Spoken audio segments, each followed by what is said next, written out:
조갑제 TV 시청자 여러분 안녕하십니까. 2022년 9월 11일 새벽 1시입니다.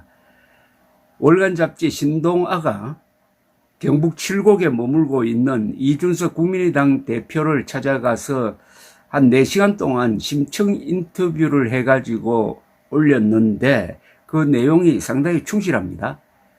신문 방송 기자와의 일문일답과는 달리 이 지면이 많은 월간 잡지 기자와의 인터뷰는 이런 점에서 상당히 장점이 있습니다. 기자가 맨 처음 이렇게 묻습니다.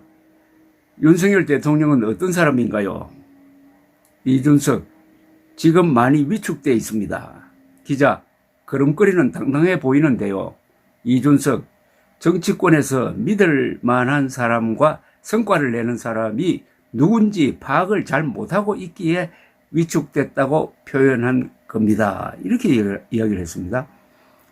이전 대표는 이전 대표가 아니죠. 아직은 당대표입니다. 이준석 현재 당대표는 윤석열 대통령은 압도적으로 이길 것 같은 상황에서 지지율이 떨어져 겨우 이긴 기괴한 선거를 치렀다면서 그 선거 경험이 유일하기 때문에 무엇 때문에 지지율이 오르고 내려가는지 제대로 파악하고 있지 못하다.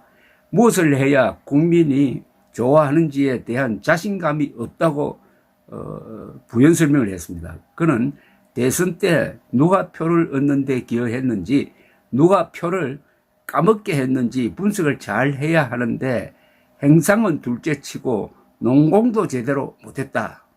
선거 끝나도 백서도 안 만들었다고 비판을 했습니다. 기자가 백서를 안 만든 건 당대표 이준석 당신의 직무유기 아닌가라고 했더니 지방선거 끝나고 만들려고 했는데 그럴 시간을 내게 안 주었다고 했습니다.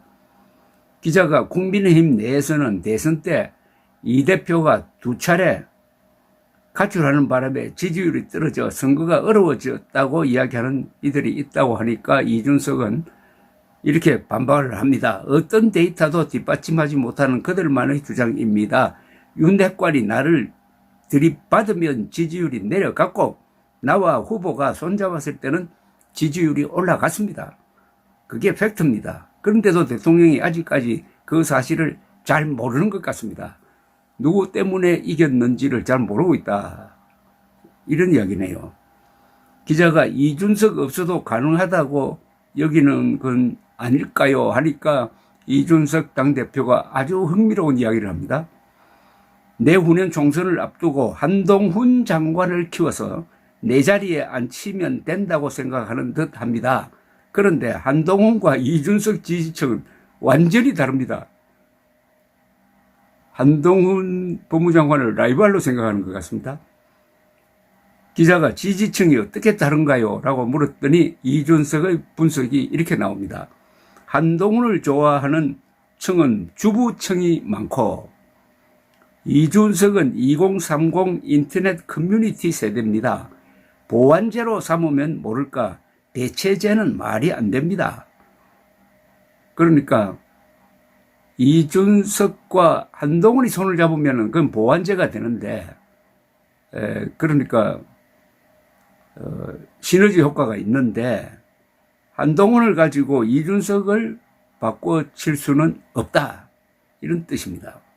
2030과 6070 세대는 작은 정부, 자유에 대한 가치 등에서 공감하는 지점이 있습니다.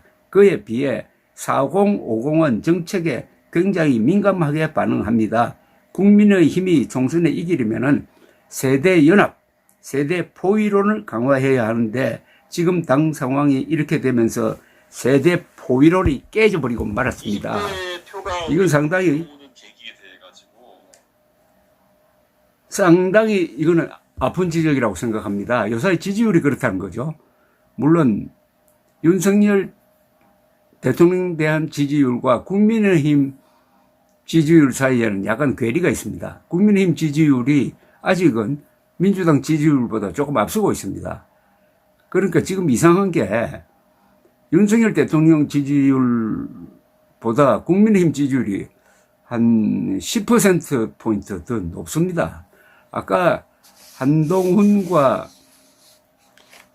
이준석은 지지층이 다르다고 했는데 그거는 앞으로 조금 더 조사를 해보긴 해야 되겠는데 지난주에 한국갤럽이 조사한 걸 보면은 이렇게 나오고 있습니다.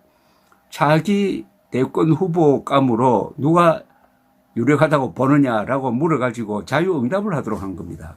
그때 보면 이재명 이름이 많이 나왔습니다. 이재명 27%, 2등이 한동훈이었습니다. 한동훈 9%, 오세훈, 홍준표, 안철수 각 4%, 이준석은 3% 나왔습니다. 그리고 국민의힘 지지층에서는 한동훈 22%, 오세훈 10%, 홍준표 8%, 그리고 안철수, 이준석 각 6%, 유승민 2%로 나왔습니다. 여기서 한동훈 22, 이준석 6, 이렇게 보면은 한동훈이 국민의힘 지지층에서는 상당한 차이로 지금 선두입니다. 그런데 조금 더 세부적으로 보면은 한동훈 지지층이 가장 많은 게 역시 주부입니다. 주부층에서는 한동훈 지지층이 한 18% 나왔네요. 그런데 20대에서는 한동훈 지지가 2%밖에 안 됩니다. 30대는 3%밖에 안 됩니다. 그런데 이준석은 20대에서 지지율이 8%로 상당히 의미가 있습니다. 그러니까 2030은 이준석, 한동훈은 주부층이 많다. 뭐 이렇게 돼 있는데 여기서 흥미로운 것은 이준석 당대표가 한동훈을 라이벌로 의식하고 있는 것처럼 보이고 윤석열 대통령의 이 바둑을 한동훈을 키워가지고 한동훈이 차기 대통령 후보가 되도록 밀고 있는 것 아니냐 하는 어떤 의심을 이준석 당대표가 갖고 있는 것처럼 보입니다. 자, 이런 가운데서 이준석 당대표가 윤석열 대통령을 공개적으로 비판하고 있습니다. 이준석 당대표가 이런 식으로 계속 윤석열 대통령 후보가 아니군요. 대통령을 계속 비판할 때 과연 이준석 지지율이 올라갈 수 있겠느냐 하는 것은 아마 저는 의심스럽다고 봅니다. 아무래도 한국의 보수층은 윤석열 대체는 불가능하다 이렇게 생각하는 것 아닐까요? 그러니까 윤석열 대통령의 지지율이 떨어지는 것과 윤석열 대통령의 지지율이 떨어진다고 해가지고 그게 이준석 당대표 지지율을 높이는 쪽으로는 가지 않을 것입니다. 그렇다면은 이준석, 윤석열 두 사람 사이에 어떤 정치적인 해법이 나와야 한다고 생각을 합니다. 저는 그 방법은 이번에 새로 비상대책위원장이 된 정진석 국회 부의장이 우선 추가 징계를 못하도록 하는 거라고 생각합니다. 추가 징계를 하겠다고 하거든요. 추가 징계를 한다면 아마 이준석 당대표를 뭐 제명까지 몰아붙이려고 하는 것 아니냐 하는 생각이 드는데 일단 정치를 징계로 하기 시작하면 그때부터는 정치가 없어져 버립니다. 그때부터는 공작이 시작됩니다. 이준석, 윤석열 두 사람이 싸울수록 두 사람이 다 손해를 보고 그렇게 되면은 득볼 사람은 문재명, 김정은 아닐까요? 감사합니다.